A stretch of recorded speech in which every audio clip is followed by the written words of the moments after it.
πω αργότερα, είναι αν κάποιος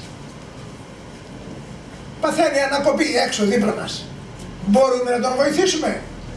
Σας διαβεβαιώνω ότι μπορούμε να τον βοηθήσουμε. Αυτό είναι το κυρίως θέμα που θα μας απασχολήσει. Αυτό έχει και ένα δεύτερο βήμα. Πριν όμως από αυτό, θα κάνουμε μια μικρή εισαγωγή. Όλοι μας δεν θα έχουμε παραπάνω από 8-10 λεπτά, για να μην σας κουράσουμε. Η μεγαλύτερη ασθένεια του αιώνα μας που έρχεται σήμερα είναι η κατάχρηση του ίντερνετ. Σταύρο, ετοιμάσου. Τι είναι το ίντερνετ? Μπορούμε δηλαδή από το σπίτι μας, από ένα κουτάκι, να μπούμε σε όλα τα μέρη του κόσμου. Μπορούμε, για να πουλήσουμε τα ωραία προϊόντα που έχει η Ελλάδα σε όλο τον κόσμο χωρίς τους μεσάζοντες. Αλλά μπορούμε συγχρόνως να μπούμε και τι, σε μια ζούγκλα, σε ένα πορνείο, σε ένα οτιδήποτε φανταστείτε, αν αυτό λοιπόν δεν βάλουμε διαχωριστική γραμμή.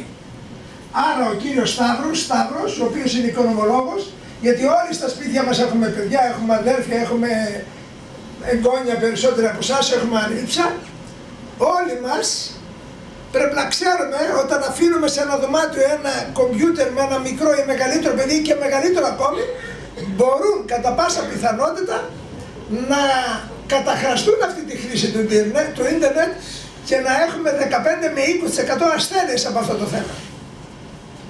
Γι' αυτό τα πρώτα 10 λεπτά θα τα αφιερώσουμε στη χρήση αλλά και στην κατάχρηση του ίντερνετ. Ο κύριος Σταύρο Γιος Βελαΐτη θα μας μιλήσει σήμερα για αυτό το θέμα, οικονομολόγος, δουλεύει λοιπόν στο ΕΚΑΒ, είναι προϊστάμενος εκεί. Σταύρο, 10 λεπτά δεν έχεις, λιγότερο έχεις. Τα μηνύματα θέλουμε, διότι εδώ είμαστε σε υψηλό επίπεδο. Δεν είναι τυχαίο ότι το Δελβινάκι, δήμαρχέ μου, είναι η πρωτεύουσα. Είτε είναι είτε δεν είναι εδώ. Το Δελβινάκι έχει ιστορία, το Δελβινάκι εμείς υποκλεινόμεθα για τα χρόνια από τα χωριά που είμαστε από το Αγύρο. Και βέβαια όταν υπάρχουν οι τίτλοι να μείνουν τα τυπικότατα, να μας πειράζουν οι τυπικές διαδικασίες. Παραμένει. Συμφωνούμε, Δήμαρχε? Δεν αμφισβητεί. Λοιπόν, Σταύρο, έχεις το λόγο. Καλησπέρα και από μένα, καλησιμότατοι κύριοι από την τοπική αυτοδιοίκηση. Αισθάνομαι συγκινημένος, είναι αλήθεια. Ο πατέρας Χριστόδουλος, τον ξέρω γιατί πήγε ένα γυμνάσιο εδώ στο Δελβινάκι πριν αρκετά χρόνια, γύρω στο 83 με 85. Συμμαθητές εδώ που με θυμήθηκαν και τους θυμήθηκα και νιώθω ιδιαίτερα ξεχωριστά συναισθηματικά βρισκόμενος σε αυτό εδώ το βήμα. Επειδή όμως ο χρόνος πιέζει, θέλω να περάσω ξεκινώντας με αυτή την εικόνα και να τη συζητήσουμε. Αυτό που θα κάνουμε λέγεται σημειολογία της εικόνας. Τι θα κάνουμε δηλαδή, τι βλέπουμε, τι παρατηρούμε σε αυτή την εικόνα. Βλέπουμε ένα παιδάκι πιθανότατα προσχολικής ηλικίας, αν συμφωνείτε και εσείς σύμφωνα και με την εξελικτική ψυχολογία, 3-4, άντε το πολύ 5 ετών, το οποίο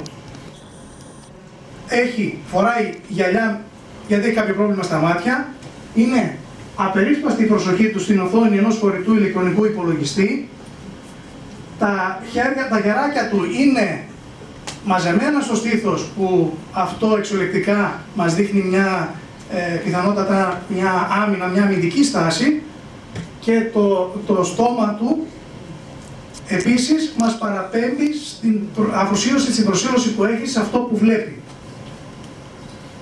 Κατά την άποψή σας, μπορεί αυτό το σημάδι, αυτή η εικόνα να είναι ιονός κατάχρησης? Πρώτα του υπολογιστή και μετέπειτα αυτού που βλέπει, γιατί στην επικοινωνία, στην επικοινωνιολογία, αυτό που λέμε είναι ότι το μέσο είναι το μήνυμα. Πιθανότατα. Είναι πολύ πιθανό να έχουμε πρόδρομα συμπτώματα εξάρτησης αρχικά από τον υπολογιστή και μετέπειτα από αυτό που βλέπει αυτό το παιδάκι. Άρα μιλάμε για μία μορφή εξάρτησης. Τι εννοούμε όμως όταν λέμε διαδίκτυο? Όταν λέμε διαδίκτυο, πιστεύω ότι γνωρίζουμε όλοι μας, είναι πολλοί υπολογιστές που είναι συνδεδεμένοι σε έναν παγκόσμιο ιστό και μέσα από αυτόν τον ιστό μπορούμε να επικοινωνούμε, να ανταλλάσσουμε μηνύματα, να ψυχαγωγούμαστε. Αυτή είναι η καλή χρήση. Η καλή χρήση του διαδικτύου. Όπως όλα τα πράγματα όμως, τα οποία στην καλή χρήση είναι άκρως ενθαρρυντικά και αισιόδοξα, γιατί τουλάχιστον στις ηλικίες των παιδιών μου δεν υπάρχει παιδί το οποίο να μην έχει τουλάχιστον κινητό ή tablet ή iPhone ή smartphone, που σημαίνει ότι έχει τη δυνατότητα πρόσβασης στο διαδίκτυο. Το ίδιο μπορούμε να δούμε και στην ελληνική κοινωνία. Υπάρχει αυξημένη προσβασιμότητα και χρήση του ηλεκτρονικού υπολογιστή. Η καλή χρήση λοιπόν αφορά εκπαίδευση, ψυχαγωγία, μάθηση, πληροφόρηση. Όπως όμως όλα τα πράγματα έχουμε και την άλλη όψη του νομίσματος, την αρνητική πλευρά του διαδικτύου. Εκεί μιλάμε για εθισμό, για αρνητική επιρροή και για εκφοβισμό μέσω του διαδικτύου, που απασχολεί τα τελευταία χρόνια μια ξεχωριστή υπηρεσία, στην οποία προείσταται ο κ. Σφαγιανάκης, την υπηρεσία δίωξη ηλεκτρονικού εγκλήματος της ελληνικής αστυνομίας. Τι είναι ο εθισμός στο διαδίκτυο? Όπως όλες οι μορφές εθισμού, είναι αρνητική έκβαση. Είναι ουσιαστικά μια νέα μορφή ψυχικής διαταραχής, η οποία προκύπτει από την υπερβολική χρήση του διαδικτύου και τις αρνητικές επιρροές αυτής της χρήσης στη ζωή του ατόμου. Και μάλιστα, επειδή είναι τόσο έντονη αυτή η συχνότητα με την οποία διαπιστώνεται και διαγνώστηκε πλέον σε πολλές περιοχές της χώρας μας μέσα από ακαδημαϊκές έρευνες, έχουμε φτάσει στο σημείο να αποτυπώνεται και με τέτοιου είδους εικόνες. Δηλαδή, ξεπερνά ακόμα και την κάλυψη βιολογικών αναγκών, όπως είναι το νερό στην έρημο. Φανταστείτε κάποιος στην έρημο να ψάχνει για διαδίκτυο, για σύνδεση στο ίντερνετ και όχι για το νερό, που είναι το πρώτο, το κύριο είδος επιβίωσης. Δεν ξέρω αν ξέρετε την πυραμίδα του Μάσλο, που στη βάση της είναι οι βιολογικές ανάγκες και στην κορυφή η αυτοπραγμάτωση. Εδώ έχει χαθεί αυτό το πράγμα, έτσι μιλάμε, ο άνθρωπος αυτός έχει φοβερή εξάρτηση.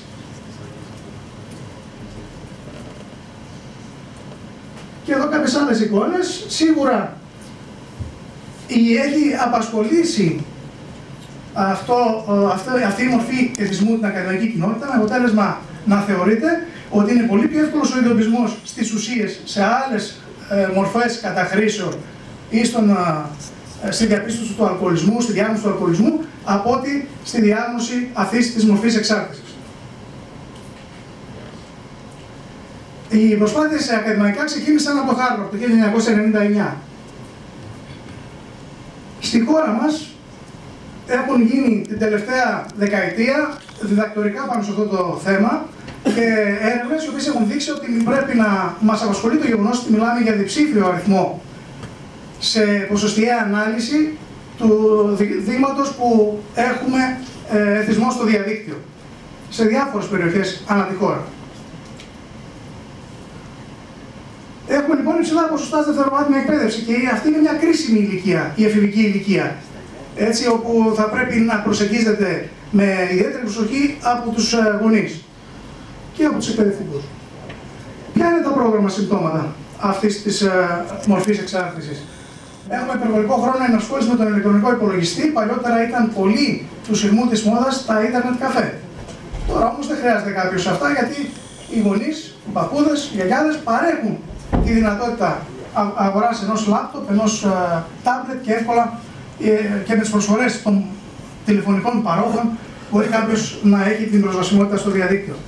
Μονομανία, παραμέρηση υποχρεώσεων άλλων σχολείων, σχολική επίδοση, αυτή είναι πτώση, έχει εμφανιστεί πολύ μεγάλη συνάφεια ανάμεσα στην σχολική επίδοση και στην πτώση της και στην εξάρτηση από το διαδίκτυο, απομόνωση, μείωση της κοινωνικότητας του ατόμου, μεταβολή της συμπεριφοράς, ευέξατος, ευερέθιστος, δεν σηκώνει μοίρα στο σπαθί του, αδιαφορία για πράγματα που ευχαριστούσαν τον έφηβο και σωματικά συμπτώματα όπως αυτά που βλέπετε στην οθόνη, διατροφικές διαταραχές, είτε βουλημία και παχυσαρκία, είτε το αντίθετο, διαταραχές του ύπνου, μυοσκελετικές παθήσεις, όχι αθλητική δραστηριότητα, ξηρά μάτια, μυοπία, ημικρανίες πονοκέφαλη και παραμέρηση προσωπικής υγιεινής.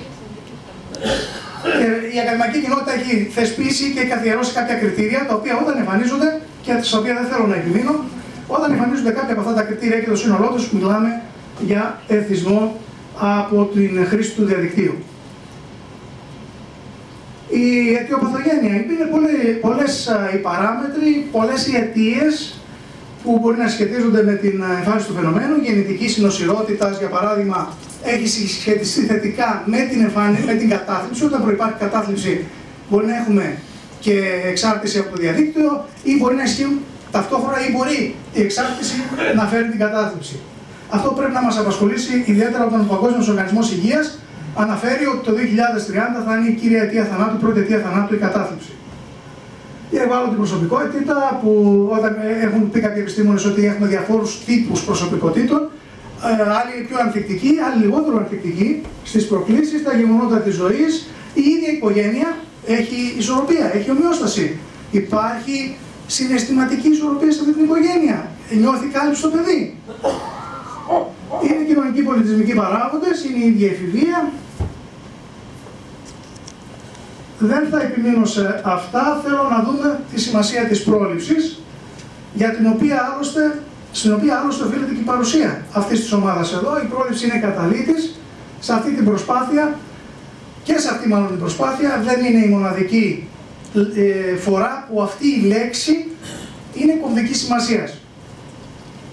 Η ποιοτική σχέση με τους γονείς, ο χρόνος που αφιερώνουν στα παιδιά οι γονείς, η ενασχόληση που έχουν και οι ίδιοι οι γονείς με το ίντερνετ, η συναισθηματική κάλυψη των παιδιών, κατά πόσο οι γονείς γνωρίζουν τι σημαίνει ενσυναίσθηση και τι σημαίνει συναισθηματική νοημοσύνη.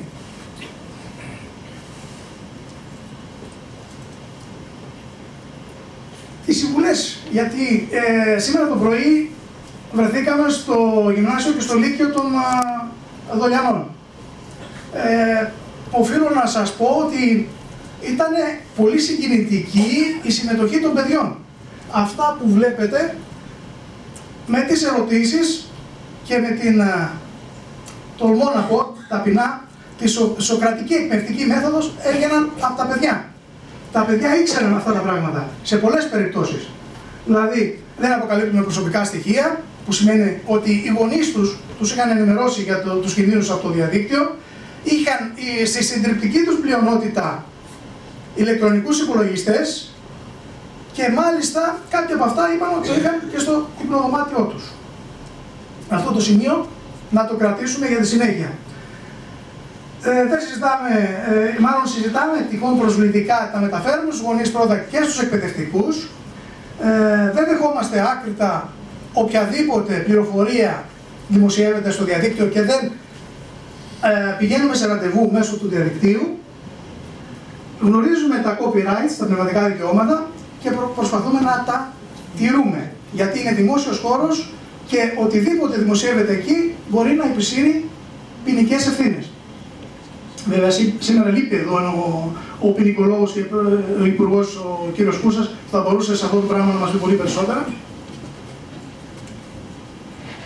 Όσον αφορά τους γονείς, τους συμβουλεύουμε να αποφεύγουν την απαγόρευση. Η απαγόρευση έχει εντελώς διαφορετικά αποτελέσματα από τα αναμενόμενα. Λέμε συνήθως στην καθημερινή ότι το απαγορευμένο είναι πιο γλυκό. Αυτό ισχύει και στην προκειμένη περίπτωση. Αποφεύγουμε την απαγόρευση, να την δείχνουμε. Αφιερώνουμε χρόνο. Προσπαθούμε να γίνουμε κι εμείς ιντερνετικά εγγράμματοι. Πριν 2 χρόνια σας εξομολογούμε ότι δεν είχα Facebook. Δεν γνώριζα τι είναι το Facebook. Εκ των πραγμάτων όμως χρειάζεται να γνωρίζουμε τι είναι το Facebook, τι είναι το Twitter, τι είναι το Instagram, τι είναι τα chat rooms. Θα πρέπει αυτά να τα γνωρίζουμε εμείς πρώτα απ' όλα, για να μπορούμε να ξέρουμε και στα παιδιά μας τι συμβουλές πρέπει να δώσουμε. Άρα πρέπει ο ρόλος των γονέων να είναι ρόλος detective, σε καμία περίπτωση. Ο γονέας δεν προσπαθεί να ασκήσει τον αυταρχικό αυτόν έλεγχο του παρελθόντος. Προσπαθεί να είναι φίλος με τα παιδιά, να κερδίσει την εμπιστοσύνη τους, να πιάσει το συναισθηματικό σφιγμό τους και έτσι να δομήσει μια σχέση εμπιστοσύνης. Όταν τα παιδιά θα γυρίζουν από το σχολείο και θα τρέχουν να πούν τα βιώματά τους από το σχολείο, να εξομολογηθούν πράγματα, τότε είμαστε πολύ κοντά στο να έχουμε αυτή τη σχέση. Όταν το παιδί γυρίζει από το σχολείο, είναι νευρικό και δεν θέλει να συζητήσει, θέλει να κλείσει στο δωμάτιό του, να ανοίξει το λάπτοπ και να αφοσιωθεί σε αυτό, τότε πάμε στην κατάσταση αυτή που ουσιαστικά δείχνει μια συνομιλία στα αγγλικά βέβαια, στην αγγλική γλώσσα, αλλά είναι μια συνομιλία όπου γίνεται, που απαντά το παιδί σε αργό γλώσσα. Που σημαίνει ότι αυτό το παιδί έχει εκδηλώσει ευερεθιστότητα, είναι ευέξαπτο. Δεν μπορεί να έχει αφοσιωθεί και δεν μπορεί να το σηκώσει η μαμά του από τον ηλεκτρονικό υπολογιστή. Μπορούμε να μιλάμε εδώ για φάρμακα?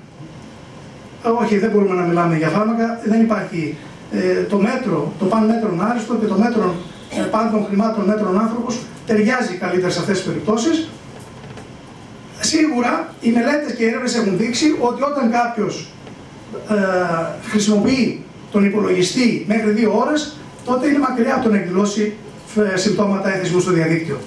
Επαναλαμβάνω όμως ότι αυτό δεν είναι πανάκια, δεν είναι κανόνας και εξαρτάται από πολλές παραμέτρους και από πολλούς παράγοντες.